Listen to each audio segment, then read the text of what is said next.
Yes, sir. And we are confining the height to the so it blends with it, and there's also the whole and the same styling. Yes, the same style. So the self-vista area is not disturbed at all by the height.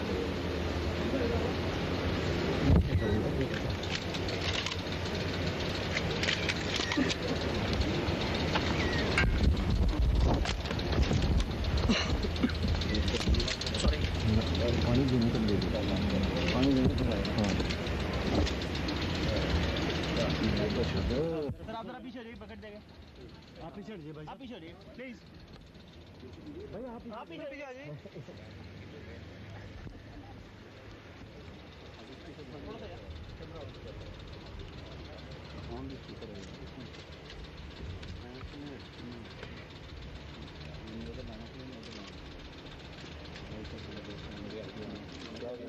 कोई नहीं डाल रहा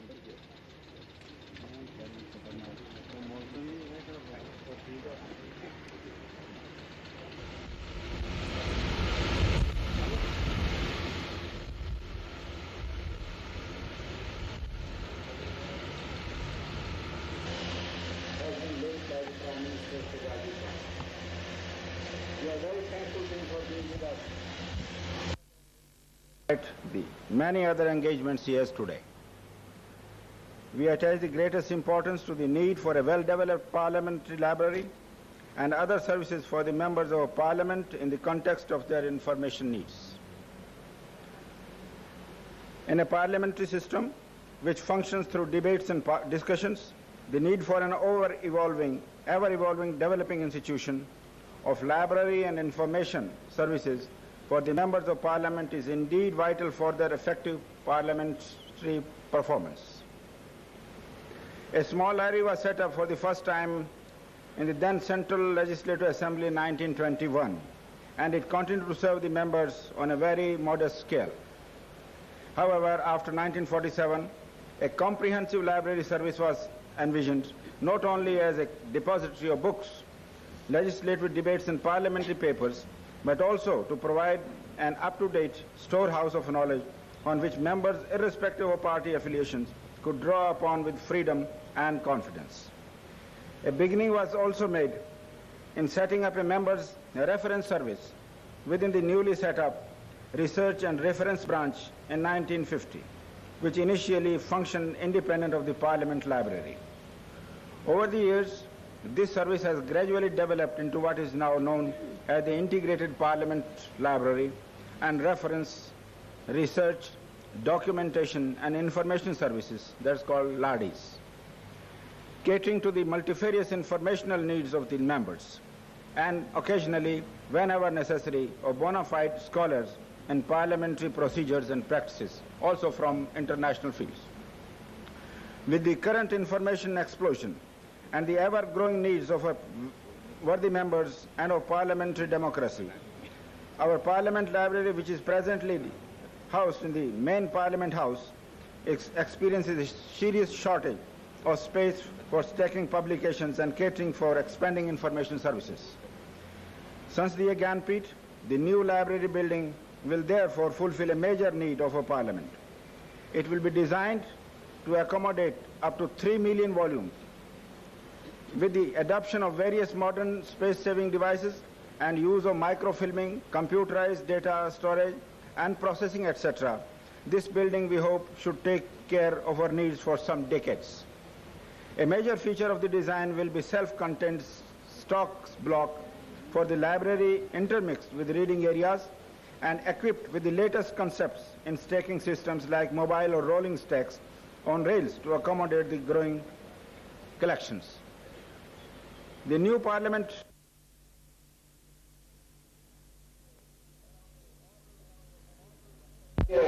set out of oral materials on subjects of relevance to members. The Bureau of Parliamentary Studies and Training will serve as a center for disseminating vital information and act as a repository and archive for all kinds of objects, including papers and policy documents, and will serve to educate readers both on the law and prosecution about the relative structure and completely integrated government architecture and design. The development body constitutes of the most modern times, lecture halls, seminar rooms, audio-visual rooms, and large television units, and also closed circuit television and audio-visual studios. Construction, but I can assure you that now in Parliament House Annex, it will be a worthy addition not only to our history. Before I close, I will request the Minister of Urban Development to ensure that the building is completed of the present lockdown. I am sure it can be done and shall be done. The beginning of which has just been made by the Honourable Prime Minister. I propose that each member of Parliament commemorate this occasion. This will go a long way in environmental problems. छांव देगा, वो शीतल होगी, वो शीतलता बढ़ाए, आत्मीयता पैदा करेगा, आपस का सद्भाव पैदा करेगा। आग्रह है, निवेदन है, हाथ जोड़ के कह लीजिए और स्पीकर के अधिकार से रूलिंग कह लीजिए कि नहीं जो रुक जाए। और जब हमने मन बना लिया तो इसको बना के देना है। मेरे जितने ऑनरेबल मेंबर्स यहां सामने मेरे बैठे हैं, तो चमकती हुई बिल्डिंग को देखें, उसका आनंद लें। ये आपका धन्यवाद और आप सबका फिर धन्यवाद।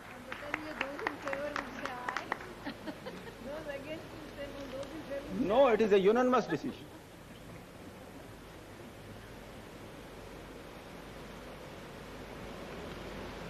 Mr. Speaker, sir.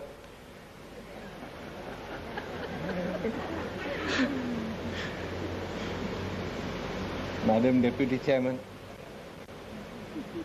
Mohsina ji, Secretary Generals, members, friends. It's given me tremendous pleasure to be with you today, especially at this function, because this is a milestone in the history of our Parliament. Every Parliament is the symbol of independence and sovereignty. It's a symbol of the will of the people and the rule of law. By sustaining democracy through 4 decades, we have ensured freedom for our country and freedom for our people. Any system such as ours, which stretches across many different languages, religions, regions, castes,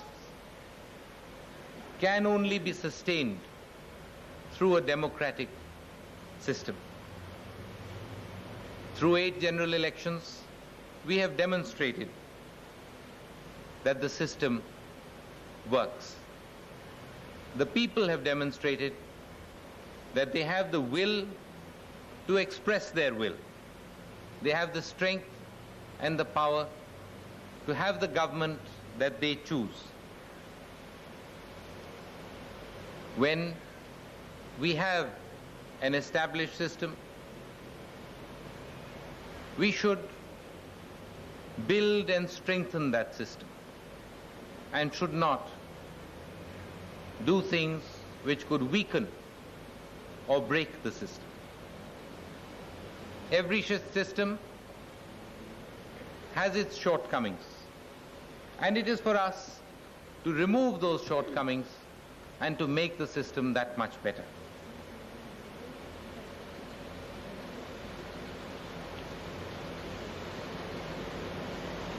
Mr. Speaker, sir, it's not always easy to control the House, but today we seem to have ensured tremendous discipline. And I hope that such order continues in the coming weeks of the session. I would like to thank you, Mr. Speaker, sir, for starting work on this library. The library is invariably the heart of any parliament, because it is only with an input of knowledge that good debate can take place.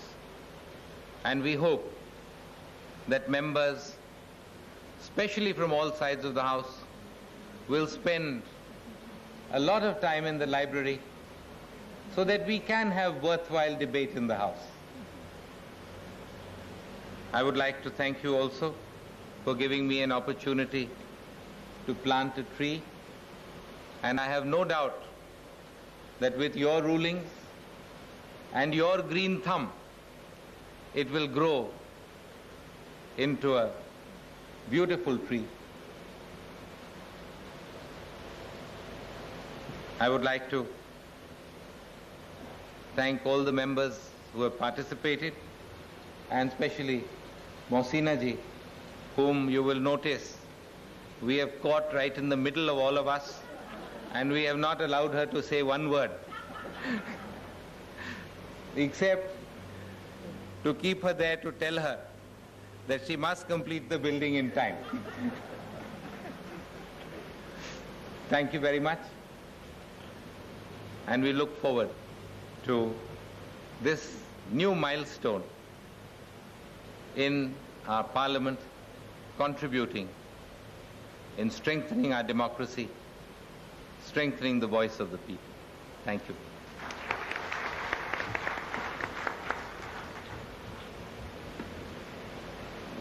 Honorable Prime Minister, Shri Rajiv ji, Honorable Speaker, Shri Balram ji, Honorable Shrimati Mohsina ji, Secretary Generals, my distinguished colleagues and friends. It has been a proud privilege for us today to have in our midst the Honorable Prime Minister. In spite of a very busy schedule, he has found the time to come and lay the foundation stone of the Sansadiya Gyanpit, our new Parliament Library building. May I, at the very outset, join the Honorable Speaker in expressing our profound gratitude to him.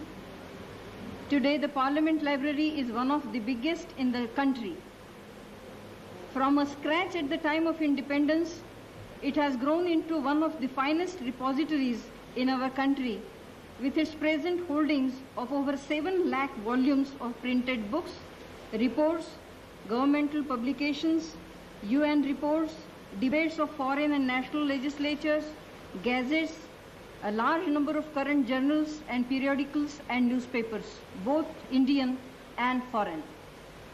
And every year, we add between 30,000 to 35,000 publications to these holdings. Against the backdrop of this tremendous expansion, the paucity of space has come in our way, posing serious problems.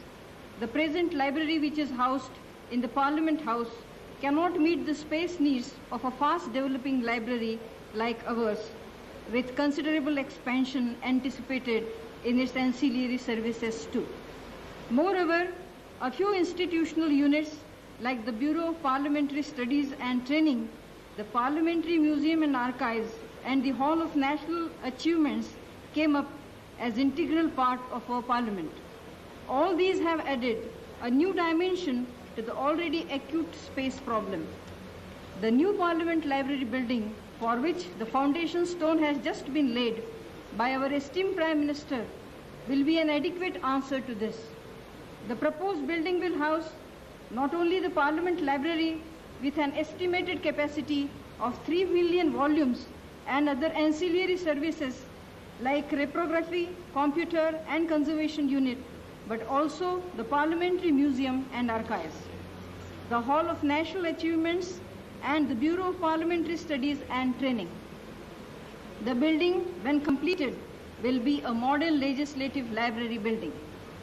Once again, I take this opportunity to thank our distinguished Prime Minister. I thank every one of you who has come and contributed to the success of this function. Thank you.